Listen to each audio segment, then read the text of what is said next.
যাচ্ছি একটুখানি, দেখি সবজিওয়ালা এসছে, পেঁয়াজ কলি নেবো, একটু পেঁয়াজ কলি নিয়ে আসি।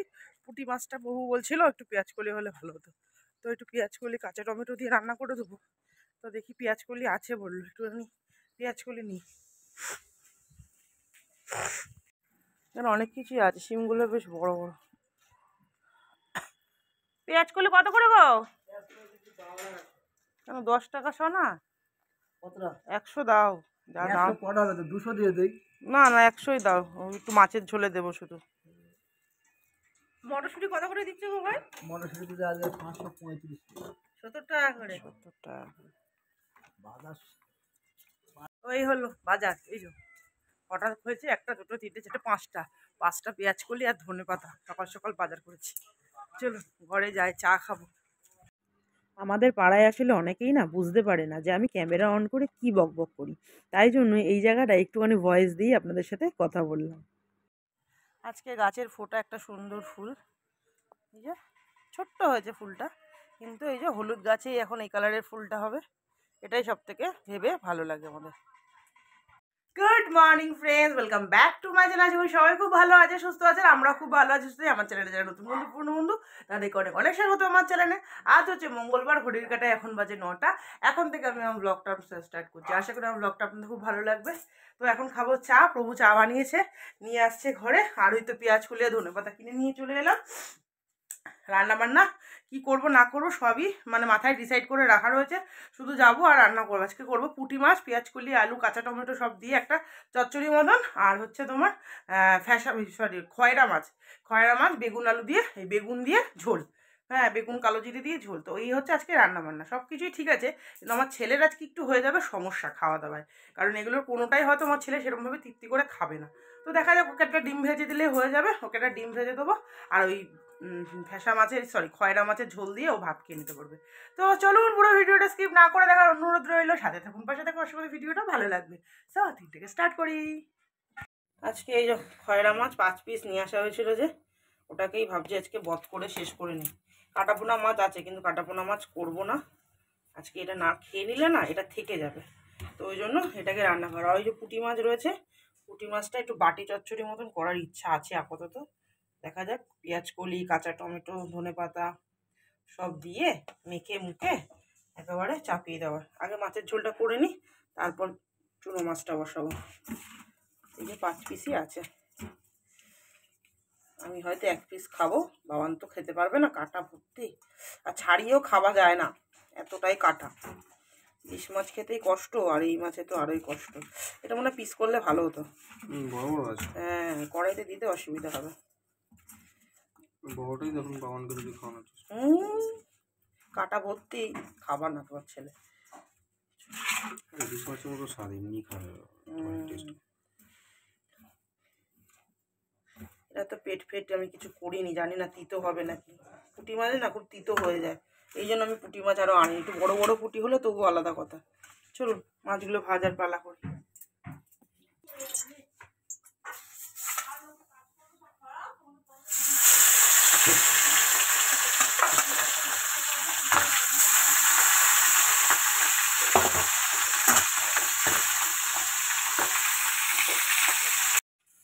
পেঁয়াজ কলি কাঁচা টমেটো কাঁচা লঙ্কা নুন হলুদ লঙ্কার গুঁড়ো পেঁয়াজ আর হচ্ছে তোমার কী দিয়েছি আলু, এই সব দিয়ে এরকম করে কাঁচা তেল দিয়ে মেখে নিয়েছি। মাছটা আসলে টাটকা না, তো টাটকা হলে মাছটা কাঁচা কাঁচা রান্না করতে হয়। এই যে কড়াইতে দিয়ে নিয়েছি, থেকে দিয়ে কাঁচা পাঠিয়ে দেওয়া।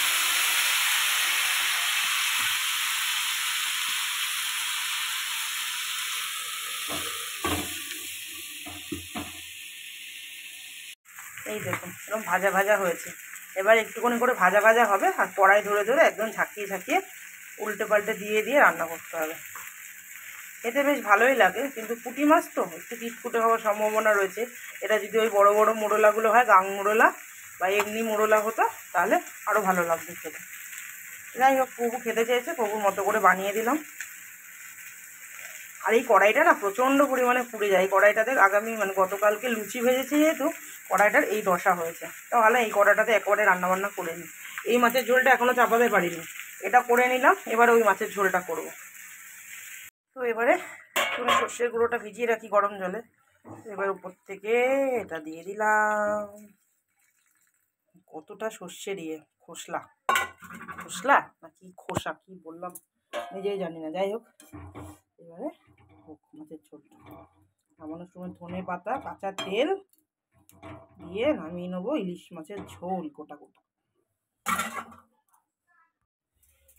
রান্না বান্না হয়ে গেছে, এবারে গ্যাসটা মুছে নিলাম, যাবো ঘর পুছতে।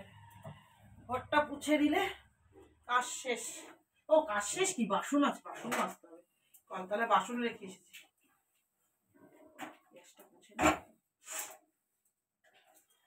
আজকে থেকে একদম ফুল ফর্মে সংসারের কাজ বাজ করে নিলাম। কদিন ধরে খুব গায়ে হাওয়া লাগিয়েছি বিয়ে বাড়ি করে, বিয়ে বাড়ি শেষ হয়ে গেছে, এবারে মন দিয়ে কাজ করতে হবে। চলো।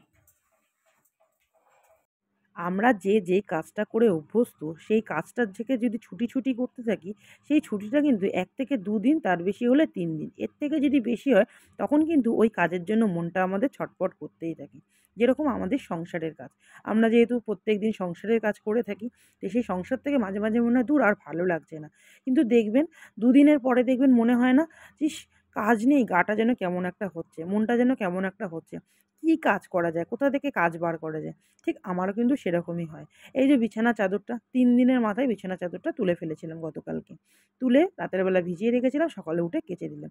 এই তো হলো আমরা মহিলারা যারা ঘরকে খুব ভালোবাসি, সংসারকে ভালোবাসি, আর তাদের জন্যই কিন্তু এই সব কিছু কাজবাজ আমাদের।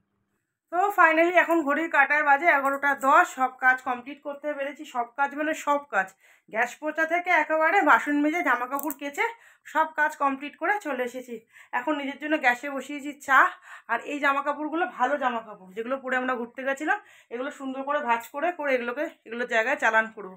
আর এখন তো বিছানা একটু বোঝাই হবেই, কারণ ওই যে মোটা মোটা যেগুলো বেরিয়েছে ওগুলো ওই ফাঁকাটায় ঢোকানো যাবে না, তাই জন্য এরকমভাবে এখানে রাখতে হবে। তো ওই জন্য ওখানে রাখা রয়েছে, একটা বাবানের একটা আমাদের। আর আমাদের আর বাবানের আলাদা কেন, কারণ বাবান এমনভাবে শোয়, নয় আমাদের গায়ে থাকবে না, নয় বাবানের গায়ে থাকবে না, এরকম একটা ব্যাপার হবে।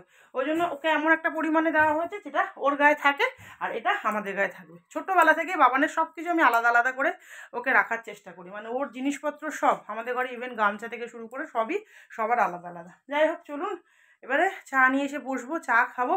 আর আমার এই বদমাস বাচ্চাটা বদমাইশি করছে, দেখুন কান পেতে শুনছে, দেখতে পাচ্ছেন, বদমাইশি করছে। এখন ওকে খুলে দিতে হবে, ও বেরিয়ে তাণ্ডব করবে। খুলবো, একটু পরে খুলবো, আমি চা নিয়ে এসে বসি তারপর ওকে খুলবো। আর আজকে রান্না বান্না করলে এক ঝলক দেখিয়ে দিই। এই যে পুঁটি মাছ দিয়ে বাটি চচ্চড়ি, মাছের চচ্চড়ি, যা বলবেন বলবেন, যাই হোক। আর এই যে গোটা গোটা ইলিশ মাছের ঝোল, দেখে কিন্তু ভালোই লাগে, ঝোলটা খেতে কিন্তু বেশ ভালো লাগে। এখানে একটু আলুর দম রয়ে গেছে, তো বাবা নিজে যদি খায় তো খাবে। আজকে আমার প্রভু নিজের থেকে ভাত চেয়েছে, আমি তো পুরো মুগ্ধ হয়ে গেছি। এমনিতেই প্রভু পুরো ভাত খেয়ে শেষ করতে পারে না, আজকে এক মুঠো ভাত চেয়েছে।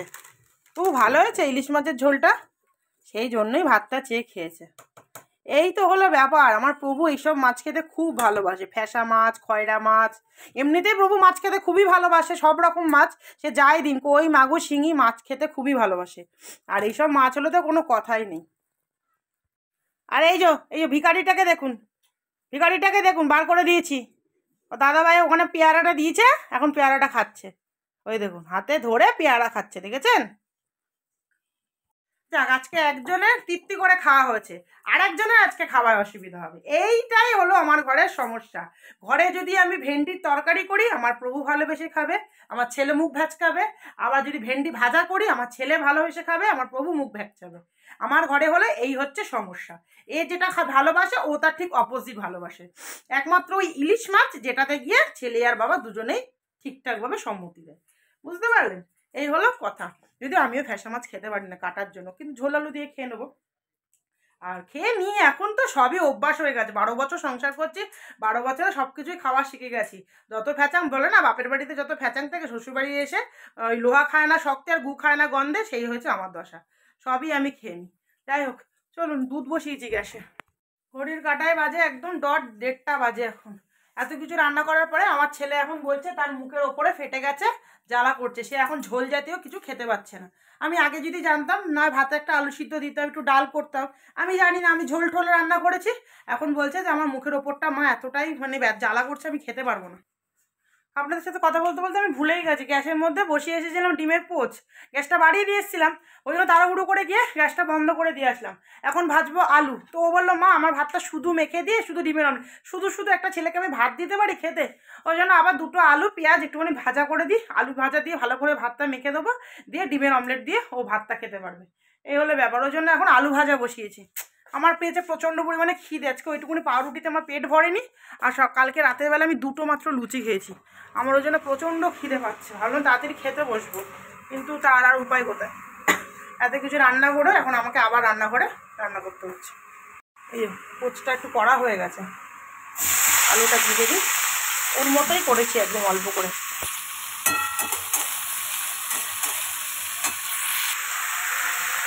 একদম অল্প করেই ভাজা বসিয়েছি। আর এমনিতেই বাবান এত আলু খেতেও ভালোবাসে, যদিও এত আলু দেওয়া উচিত না আমার, কিন্তু এখন আমার কিছু করার নেই। আলু ভাজাটা দিলে তবুও দুটো ভাত ভালোভাবে তৃপ্তি করে খেতে পারবে আমার ছেলে।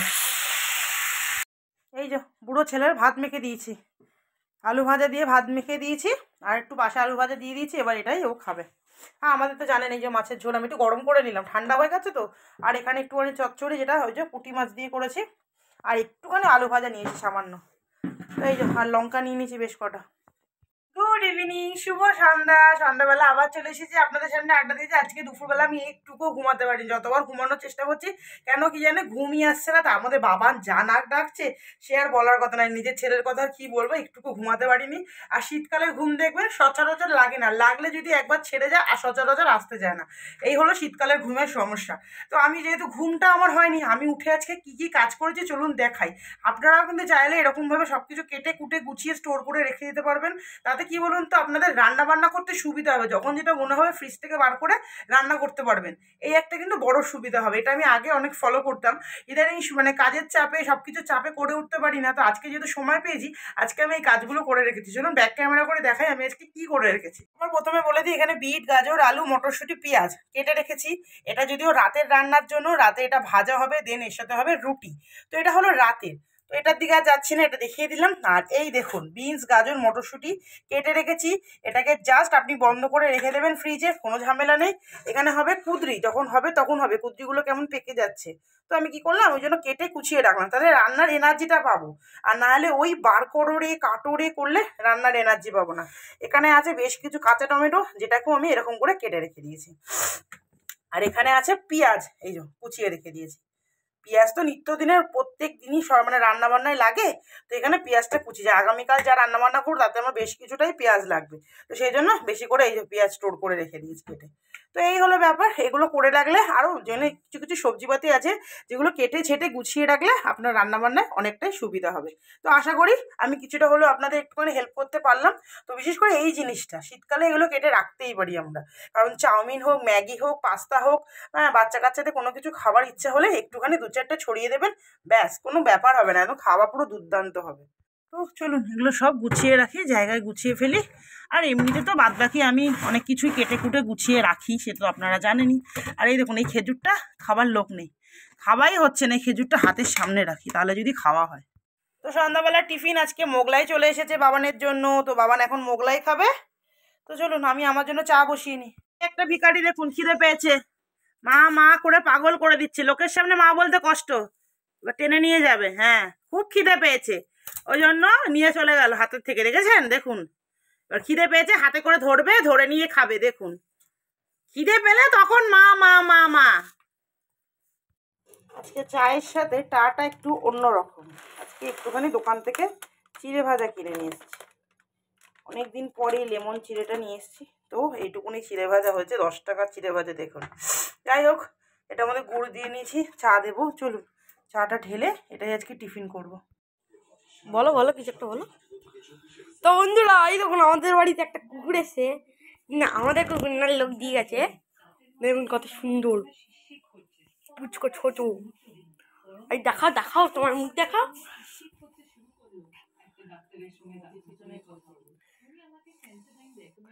দেখুন কত সুন্দর। ঘড়ির কাঁটায় বাজে 9টা 10। বাবানের পাগলামু আপনারা নিশ্চয়ই দেখতেই পেয়েছেন। ওই ভিডিও করেছে, ওই সব কিছু করেছে। আসলে একটা কুকুর আমার যারা নিয়ে এসছে, ওদের তো অলরেডি একটা স্পিচ রয়েছে, তো ওরা এটা নিয়ে এসছে, ওদেরকে একজন দিয়েছে। তো যাই হোক, বাবান ওটা নেওয়ার জন্য বায়না করছে, কিন্তু নিলে আমাদের হবে না। সত্যি কথা বলতে গেলে আমাদের যা ঘোরা বেড়ানো থাকে, এদিক ওদিক যাবার থাকে, ঘরে কোনো পোষ্য রেখে এমনি এই যে মতিকে রেখে আমরা কোথাও যেতে পারি না। এই দিয়ে আসতে হয় মায়ের বাড়িতে, আর মায়ের বাড়িতে এত কিছু ঝামেলা আমরা দিতে যাই না।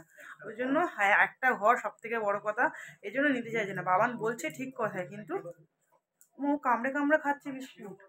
সেই জন্য দিদা আমার মা তো খায়। আগে ছোটবেলা দেখতাম এই স্পিচের বাচ্চা বাবাইদের বাড়ি থাকতো, ছোটবেলা থেকে আমরা ওখানে দেখে এসেছি। কিন্তু ইচ্ছা করলেও কী করবো বলো, ইচ্ছা করলেও উপায় নেই। একটা ঘর সব থেকে বড় কথা আমাদের। তারপরে কোথাও গেলে ঠেলে রাখার সমস্যা, আমরা যা বেরোই এদিক ওদিক, হ্যাঁ, তাতে করে মানে আগামী দিনে আমাদের আবার ঘুরতে যাবারও প্ল্যান চলছে। তখন ওকে কোথায় রেখে যাবো এই সব ভাবনা চিন্তা করে, জানি মায়ের বাড়ি রেখে যাবো, অসুবিধা হবে না, কিন্তু তবুও সবসময় তো মায়ের ভরসা করতে পারি না। বলুন, ছেলেদেরকে নিয়ে মায়ের ভরসা করে আলাদা কথা। বাবান তো এটা বুঝতে পারছে না। ও বাচ্চা মানুষ, বায়না করছে ঠিক কথাই, কিন্তু আমি চাইছি না। তো যাই হোক, আপাতত যাই রান্নাঘরে গিয়ে বিটটা ভাজা বসাই আর রুটি করি। ও রাতের বেলা ডিনার আজকে আমাদের এই যে বিট, আলু, গাজর, মটরশুঁটি ভাজা। খুব সুন্দর লাগে কিন্তু এটা খেতে, যাই বলুন। তো এইটা, আর সাথে রয়েছে রুটি। আবার রুটি আর কি দেখাবো আপনাদেরকে, এই যে রুটি। আমার কিন্তু এমনি হটপট রয়েছে রুটি রাখার, কিন্তু ওইটার মধ্যে রুটি রাখলে যতটা রুটি ভালো থাকে, এই স্টিলের টিফিন গাড়ির মধ্যে দেখেছি রুটি রাখলে রুটি বেশি ভালো থাকে। তো এবার ইচ্ছা আছে কোনো এক সময় একটুখানি স্টিলের যে হটপটগুলো হয়, ক্যাস্ট্রলগুলো হয়, ওগুলো একটা কিনবো কিনবো করে কেনা হচ্ছে না, কিন্তু কিনবো। ওই থার্মোকলের যে হটপটগুলো, ওগুলোর মধ্যে রুটি খুব একটা ভালো থাকে না, কেমন একটা হয়ে যায়। তো ভাবছি একটা স্টিলের হটপট কেনার খুব ইচ্ছা আছে। তো এখন আপাতত এটার মধ্যে রাখছি, রুটি কিন্তু বেশ ভালোই থাকে, নরমই থাকে। তো মানে অন্য জায়গায় রাখার থেকে এই স্টিলের টিফিন গাড়িটার মধ্যে বেশ ভালো থাকে। তো যাই হোক, আজকের মধ্যে ভিডিওটা তাহলে এখানেই রাখছি। আশা করি ভিডিওটা ভালো লেগেছে। ভালো লাগলে please do like, share, subscribe করে পাশে থাকবেন। So tata, bye bye and good night. দেখা হচ্ছে নতুন সুন্দর ব্লগে। ভালো থাকুন, সুস্থ থাকুন। দেখা হচ্ছে নেক্সট ব্লগে। সবাই ভালো থাকুন, সুস্থ থাকবেন। আর একটা যেটা কথা, সেটা হচ্ছে আগামীকাল বাবানদের ক্রিসমাস প্রোগ্রাম। তো আগামীকাল ক্রিসমাস প্রোগ্রাম হয়ে বাবানদের স্কুল ছুটি পড়ে যাবে। বাবানদের যেহেতু মানে খ্রিশ্চান স্কুল, তো সেই জন্য বাবানদের আগামীকাল মানে বড়দিনের প্রোগ্রামটা হয়ে ওদের ছুটি পড়ে যাবে। তো কালকে ওই 9টার দিকে বাবানের যেতে হবে। তো বাবার আবার একটা ড্রামায় নাম দিয়েছে। তো ওই 9টা থেকে 10:30 পৌনে 11টা পর্যন্ত বাবানের একটা প্রোগ্রাম হবে। তো দেখা যায় কালকের দিনটা কীভাবে কী কাটাই না কাটাই, আমি স্কুলে যেতে পারি কি না পারি। কারণ এই 9টার সময় স্কুলে যাওয়াটাও খুব চাপের হয়ে যায়, কারণ প্রভু তো অফিস যাবে না, আমাকে তো রান্নাবান্না করতে হবে। তো দেখা যাক কী করবো না করবো। সো আজকে ভিডিও তাহলে এখানে রাখলাম, টাটা।